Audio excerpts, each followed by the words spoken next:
Hi all, welcome back to my channel. This is actually part 2 of a series that I'm doing on a sew along for a plushie. The plushie that I chose to do was the bat. Now I've already done a previous video to this one. I'll put a link to that in the description box below where I go through all the equipment, details and obviously where to get the pattern from for this particular sew along. What I'm going to do today is I'm going to get straight into making the project. But first off, because this is going to be a series in a number of parts uploaded over a few weeks, it might be a great idea if you subscribe to my channel and hit the little bell to be notified next time I upload a video so that you don't miss any parts of the series and that you can happily sew along and make a plushie with me. Without further ado, let's get into prepping the project. If you haven't actually seen my previous video on what equipment you need for this project yet, I'll put a link to it at the top of the screen. It might be worth heading over and watching that one before you watch this one, and then you just come back to this one when you know what equipment that you need. But for today, what we're doing, the first step is to download the pattern from the cholynight.com website, the plushie that you've chosen to make. And then what we're going to need to do is cut out the pattern pieces. Now the bat option that I've chosen to make is this little guy here. You'll notice if I bring that in just a little bit closer, this bat's got some round eyes and a cute little nose, which on the website was pink, but I printed this out in black and white. Now this little bat over here, he's got eyes with eyelashes and fangs. So what I'm going to do is I'm going to do a combination of the both. I'm going to use the round eyes from this one and the fangs from that one, but you decide yourself when you come to cutting out the pattern which pieces you want to cut out and which ones you want to use on your own little bat. When you've cut all your pieces out, you should have a selection that looks something like this.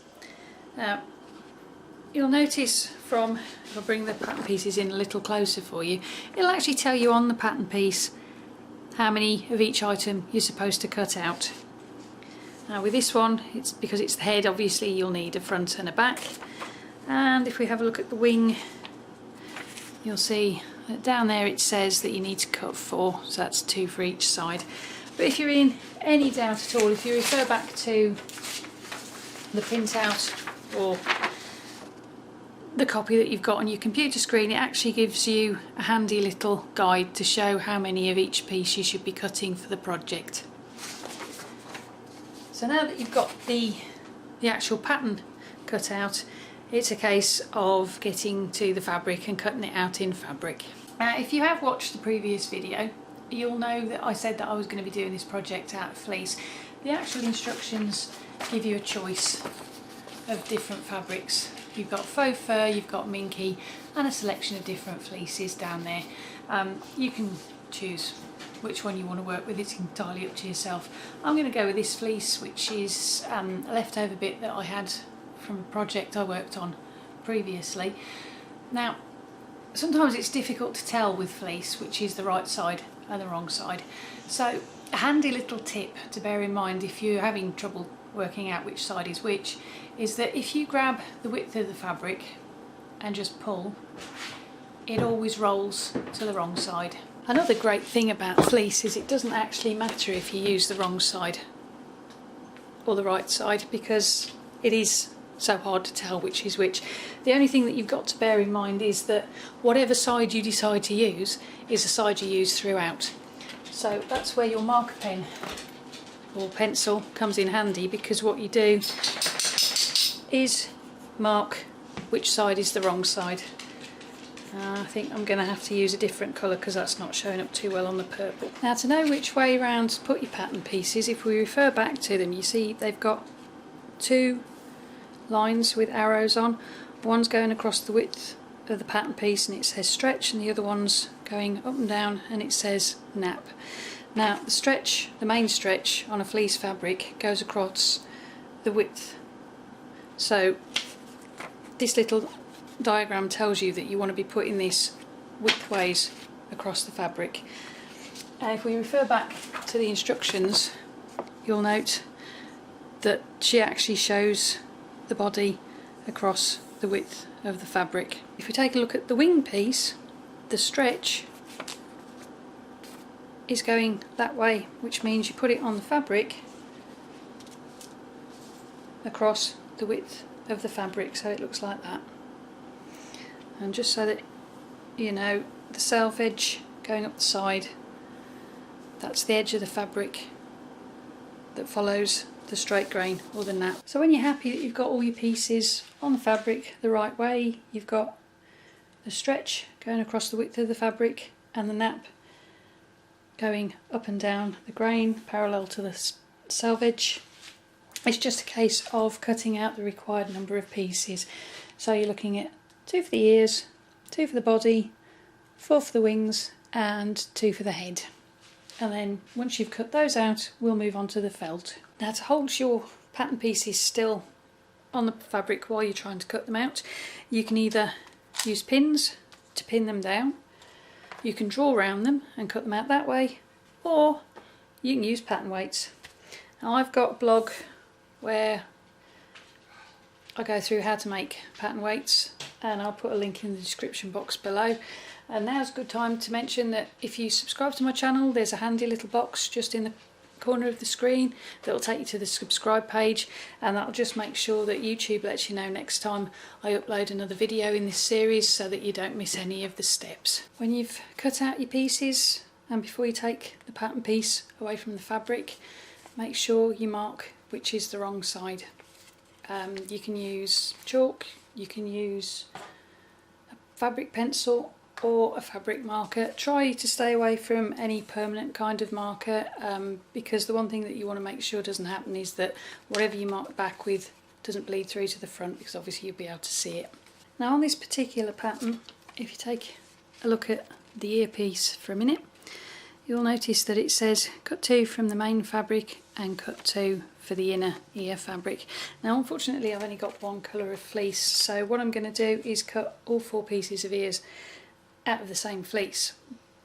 But to give it a little bit of a difference in texture, what I'm going to do is turn the fleece over so that I'm using the wrong side for the inner ear. One thing to bear in mind when you're cutting out your pattern pieces is if it does say that you're cutting more than one on the pattern piece itself and you're not folding the fabric over to cut them out at the same time, remember to turn your pattern piece over so that it's the wrong side of the pattern piece that you cut out, because what you want to make sure is that you have the ear pieces as a mirror image rather than exactly the same. If we refer back to the instructions, where is it? There it is. You'll see on the cutting layout that she's got the ears pointing in different directions. You can actually see it better on the wings. You see how you've got 2 facing this way and 2 facing that way. You need to make sure that your pieces look like that when you've cut them out, so that you've got mirror images. When you finish cutting out the bat's body pieces, you should have a selection of pieces that look like that. And here you can see we've got 2 wing pieces facing that way, 2 wing pieces facing that way, and if you look carefully on the ears, you'll notice that the pointy end is on this side and it's on that side on that one. Now, the great thing about felt when you come to cut out the face features is it doesn't have stretch either way, and it doesn't matter which way up you have it. It's simply a matter of pop your pieces on your felt and just cut them out. When you finish cutting out your pieces of felt, the features should look something like that. Now, to get them lined up on to your face fabric properly, what I do is I put the pattern piece back on the fabric, and then with a pin you just stick the pin through where the eye's supposed to go, and then just mark with your pencil where that pin hits on the fabric, and you just do that again for the other eye. Oops. Make sure you put the pattern piece back level first.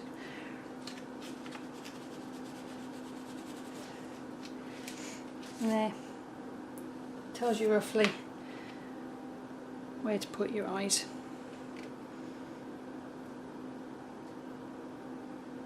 There you go. And then with the mouth, because the mouth isn't actually on this pattern piece, it's the little pink nose, just make sure it's kind of central so that it looks like a fangs with eyeballs. Now it's up to you whereabouts you put your eye shines, which is these little white bits in the eyes.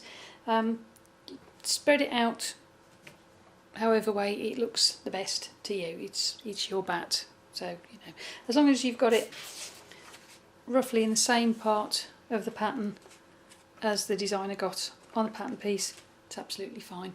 Now what I'm going to do is get a little bit of fabric glue to actually keep these pieces still, so I can blanket stitch them to the headpiece without them moving around too much.